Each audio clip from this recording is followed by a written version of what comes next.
Selamat pagi semua, perkenalkan nama saya Ika Lia Perbina Bruginting dengan NPM 2209144 dengan dosen pengampu Ibu Revelina Sinaga, SPSI MPD dengan mata kuliah pengembangan peserta didik di SD. Pada hari ini saya akan menjelaskan tentang perkembangan peserta didik pada perkembangan kognitif.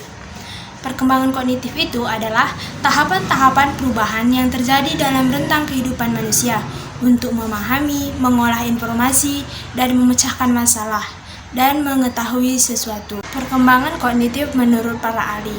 Yang pertama itu menurut Jean Piaget. Menurut Jean Piaget, kognitif adalah kegiatan seorang anak bagaimana ia beradaptasi dan menginterpretasikan objek serta kejadian-kejadian yang terjadi di sekitar dirinya. Menurut Nasser, kognitif itu hanya bicara tentang 3 konsep, yaitu peralihan, penataan, dan penggunaan pengetahuan. Jadi kognitif adalah bagaimana cara peralihan dan penataan dan penggunaan pengetahuan pada anak. Yang ketiga, menurut Gagner. Menurut Gagner, kognitif merupakan proses internalisasi ilmu pengetahuan yang terjadi pada susunan saraf pusat ketika seseorang berpikir, memahami sesuatu. Ada 3 konsep kognitif menurut Piaget. Yang pertama, scheme atau schemas, merupakan tindakan atau representasi mental yang mengatur pengetahuan. Yang kedua, asimilasi atau assimilation, menempatkan informasi ke dalam skema atau kategori yang sudah ada. Yang ketiga, equilibrium atau equilibrium, merupakan mekanisme yang diusulkan Piaget untuk menjelaskan bagaimana anak-anak bergeser dari suatu tahap berpikir ke tahap berpikir berikutnya. Adapun beberapa faktor dalam perkembangan kognitif pada anak, yang pertama yaitu faktor keturunan. Faktor keturunan dapat berpengaruh terhadap munculnya gangguan kognitif atau sebaliknya. Ahli psikologi seperti Llewellyn Landenger dan Sopulhel bahkan meyakini faktor keturunan punya peranan 75-80% dalam faktor keturunan. Yang kedua, faktor lingkungan. Menurut John Locke, menganalogikan manusia yang lahir seperti kertas putih, sehingga kualitas inteligensi ditentukan oleh pengalaman dan pengetahuan saat berinteraksi dengan lingkungannya. Faktor yang ketiga, faktor kematangan. Kematangan fisik dan psikis dapat mempengaruhi kualitas kognitif anak. Keduanya dianggap sudah matang jika telah mencapai level kemampuan sanggup menjalankan fungsinya. Yang keempat, faktor pembentukan. Faktor pembentukan adalah proses dari luar yang berpengaruh kepada perkembangan kognitif anak. Pembentukan itu bisa disengaja atau formal, dan tidak disengaja atau datang dari pengaruh lingkungan. Pendidikan di PAUD atau sekolah dan asuhan orang tua bisa dianggap sebagai pendidikan formal atau disengaja. Pengaruh dari perilaku orang di sekitar termasuk pembentukan tidak disengaja. Yang kelima, faktor minat dan bakat. Minat dan bakat bisa mempengaruhi perkembangan kognitif karena berperan mendorong seseorang mempelajari sesuatu. Minat atau ketertarikan membuat seseorang anak akan lebih giat dalam mempelajari suatu bidang keahlian. Adapun bakat yang merupakan kemampuan bawaan membantu anak lebih mudah menguasai suatu keahlian. Yang keenam itu faktor kebebasan. Kebebasan yang dimaksud dalam hal ini adalah keleluasaan dalam berpikir atau bertindak.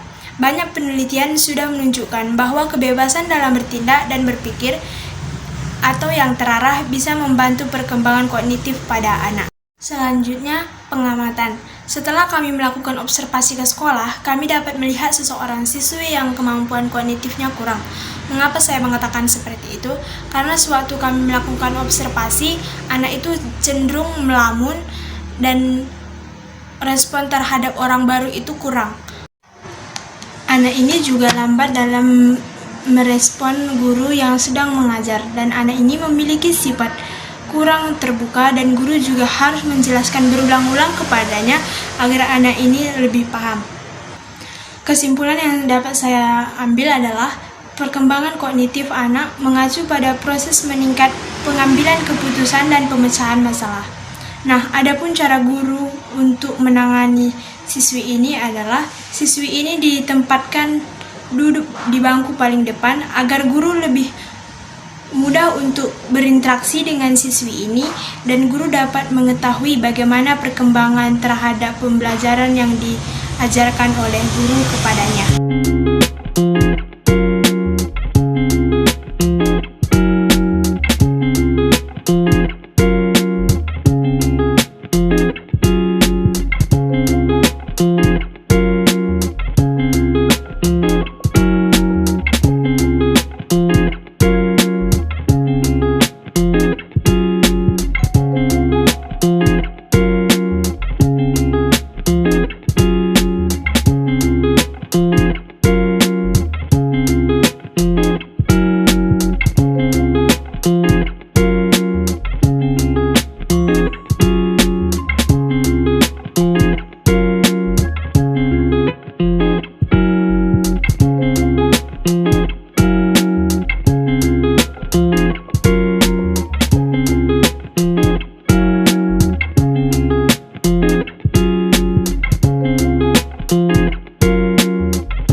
Sekian video pembelajaran saya pada pagi hari ini.